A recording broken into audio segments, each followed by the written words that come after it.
Let's move on to topic number 4. We recently saw an article from oldwizard.com on the top 10 most replayable games of all time. Their particular list included a lot of games from the Nintendo 64, 16-bit, that sort of era. We saw them reference things as GoldenEye 007, Punch-Out, some other games like that. What are your top, say, 3 games that you would consider the most replayable? What do you think, Frankie? Well, I have a theory about replayable. I think replayable has a lot to do with nostalgia, and it has a lot to do with a kind of community consciousness of a game. I would go to games like Tetris, Super Mario Brothers, and something like Wii Sports, because everyone who bought a Game Boy in the 80s had a copy of Tetris. Mm-hmm. Everybody who bought a Nintendo in the 80s or 90s had a copy of Super Mario Brothers, and everybody who bought a Wii gets a copy of Wii Sports. You'll always be able to go back to those games because for some point in time, that may have been all you had for that system, and Nintendo continues to sell us Super Mario Brothers, and we keep buying it, and we keep playing it for, you know. So Jay, Frankie's kind of cheating here in that he just picked the 3 obvious packing games that people love anyway. What do you? No, but those are all 3 really good answers and really good reasons. No one ever stops playing them. No, they don't. I think the community thing is right, but unfortunately, some people that might be PC gamers, they really got into a specific game. Those servers might be down now or something like that, and unfortunately, they won't be able to play those anymore. But I do think community is a good thing. And for me, I need a shooter in there because I think I get the most enjoyment out of a shooter. But to me, a GoldenEye was a great example. But to me, my GoldenEye was the original Time Splitters on PlayStation 2. I mean, my friends and I got so much enjoyment out of that. And I think if you compare those two head to head right now, if you said GoldenEye 007 versus Time Splitters and you sat down with 3 other friends and you tried to play them, which are you going to want to play more? I don't think it's going to be GoldenEye. No, you're going to be frustrated by the control. You're not going to want to go back to that control scheme. Well, that makes sense because David Doak and the people at Free Radical were the people who made GoldenEye the great game it was, and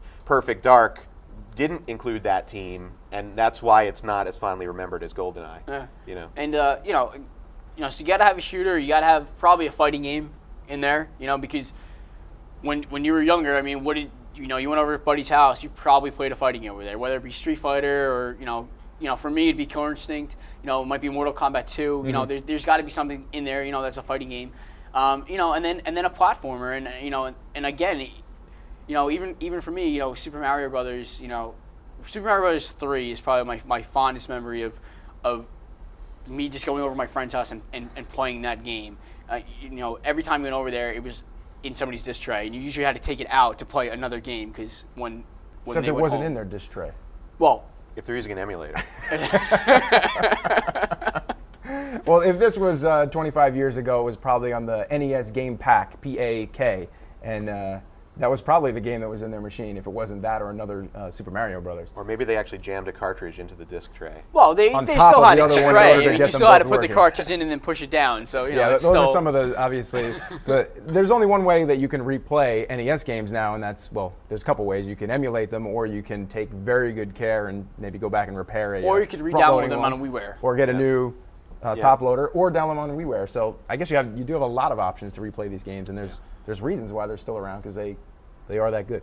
Let's go out on a limb. What do you think, a game that's out now in 20 years, what game do you think people are going to be playing in 20 years, like a Super Mario Brothers?